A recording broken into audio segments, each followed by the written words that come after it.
Before we had filters, we had fingerprints. For centuries, human flaws marked a thing as real. Whether it was the skip in your handwriting or the rasp in your voice. These were not mistakes, but proof that someone had touched something. Early recording devices captured all of this by accident. The crackle of a vinyl record. That wasn't added for effect. It was just how things worked back then. And yet, these flaws became precious over time because they reminded us that music didn't emerge from thin air. The moment we stopped relying on accidents is when things got strange. Machines started mimicking those human quirks with surgical precision. The crackle in your Spotify track isn't from the grooves of a record. It's algorithmic. It's designed to make you feel like something was lost or found along the way. But here's what gets us if every flaw becomes engineered. Then we lose the very thing that made it meaningful. There is no memory behind those cracks. No soul behind the static. Just code pretending it has. We are being sold a lie of authenticity. A curated memory in every pixel, every texture. The Patina machine is not about history anymore. It's about trust. It wants you to believe the past is still alive when it's actually just data. And maybe that doesn't matter unless we start asking why we need these fictions so badly. If nostalgia becomes a product, then what does it say about us? That perhaps our world feels too clean, and something inside of us misses the dirt.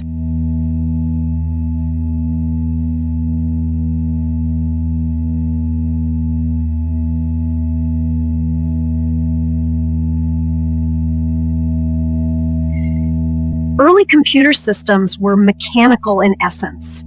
Think punch cards, vacuum tubes, and relay circuits, where every calculation. In the mid-90s, a new kind of sound emerged from digital studios, perfectly in tune, yet undeniably artificial. Auto. Tune was originally designed to fix vocal imperfections, not highlight them. But when Cher released Believe in 1998, that robotic warble became an effect all its own. The result, a new kind of music, one where the soul wasn't in the performance, but in the simulation. This was a paradox machines, trying to sound human by erasing what makes humans fallible. Fast forward to today, and we see this paradox everywhere. In music production, MIDI files can be flawless, but sterile. So engineers use humanization, plugins that add timing errors and velocity variations to mimic a live performance. It's not just about sound anymore. It's about selling the illusion of effort. As if the machine had to struggle to make something beautiful. The goal isn't authenticity, but trust. The listener must believe this came from a soulful source. Even as we demand more realism from our machines. We're still trying to make them feel like they did it themselves. Fathers once described music played by hand as a physical act of inscription. Not just sound, but muscle memory and breath. Today, digital tools let anyone create natural sounds without ever touching an instrument. It's the final stage of manufactured nostalgia, not faking age or wear, but faking soul itself.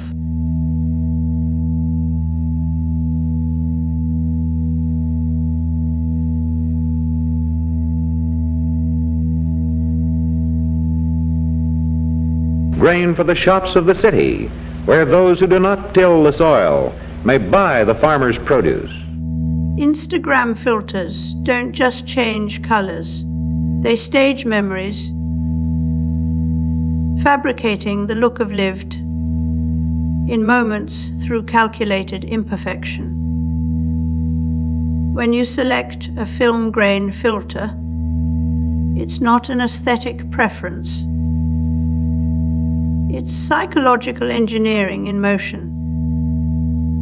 The illusion of time and decay is baked into these tools to trigger trust, because who wants to believe their experience feels sterile? These digital patinas are designed for the same reason product designers sand edges off furniture before shipping it, to look like it was made in just 2 months with a $2,000 budget. The director claimed the work felt cinematic. But here's the catch. Every frame carries the simulated weight of analog imperfection, designed to look handcrafted when it is not. In this new world of AI-generated media, authenticity isn't found in craft or memory. It's algorithmically manufactured. These tools use deep learning models trained on decades of real content to replicate the signs of human experience without ever having lived through them. Is a mechanical error trying to humanize the machine.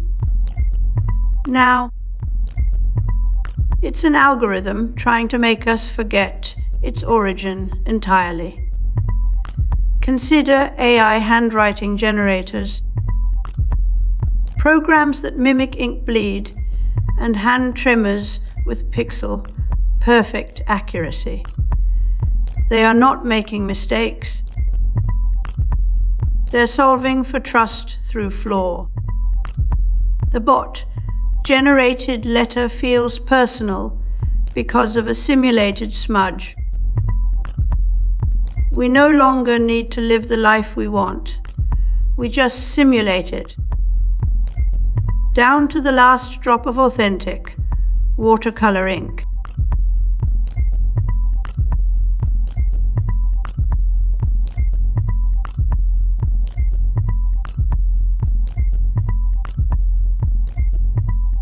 This master matrix now could be used to press the final records, I was told, but it would not last long enough to turn out the millions of discs music lovers demand.